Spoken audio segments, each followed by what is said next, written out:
do it when everything's about astern, right? Then you can start thinking about what's going on between that time. It took us about 5 seconds. It took us about 5 strokes. Okay, one better be thinking because one's not working, right? One's faking it. One needs to be thinking what 6 is doing, and then that way one can set up everybody else. Yeah. Any other questions? Will you be going over gears? Yes, we will be going over gears next week, or yeah, next week. Today, the grab, in very much essence, that was in essence gear 1. Very like gear in 0.75, right? You got to put the blade in the water to grab. We're gonna do catch hit next week, where you just catch hit, catch hit, catch hit. The grab was just the grab. The next part is the hit, and that's really kind of just getting things started.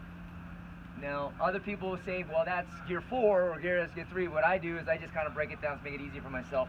Gear 1 is the shortest, just like if we were driving a car. We don't ever stay in gear 1 forever. As soon as we start moving, we go into gear 2, right?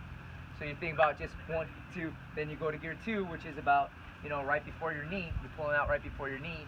And then gear 3 is right when that's your fighting stroke. That's where you're pulling out by mid-thigh. And then gear 4, which I hate now, is that nice long, because now you mean to tell me I got to keep my power that I'm establishing at the beginning all the way through. So the thing is too, gents, power, and just to kind of give an idea of what gear 1 establishes, if you don't start up front, it's like you starting your car in gear 2 or 3, right? Have you ever started a car in gear 2 or 3? Right? It's exactly what happens. So, and your power is this much.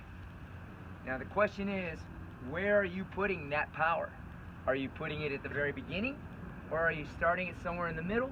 Or are you doing it in the back? It's it. This is it. The idea is now you want to carry that power within that spectrum between gears 1 through 4. Make sense? Because no matter what, if you don't put it here, it's going to be somewhere in there, and that's it. I've done so many videos of people, especially in Dragon Boat, where you got so many moving parts, and you could see like these people. They'll have. This is really exaggeration from old school. They'll go 1, 2, 3, 4, 5, and then 1.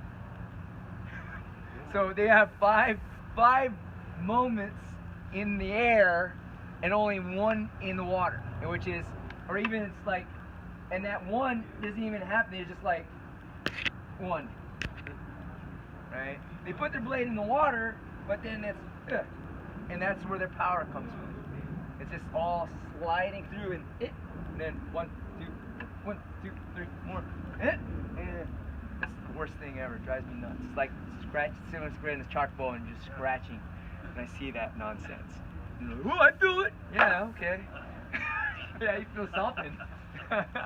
But again, that's the one thing. Again, we're talking about where are you placing that power and how long are you maintaining it. You know, to talk about being careful, because once you grab it, you don't want to lose it in that time. Yeah. Make sense? Yep. Yeah. Any more questions?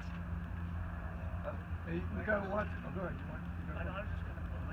Okay, I'll let you go, but I just want to mention something kind of on a personal note. You know, there's an expression, the prophet's not without honor except in his hometown.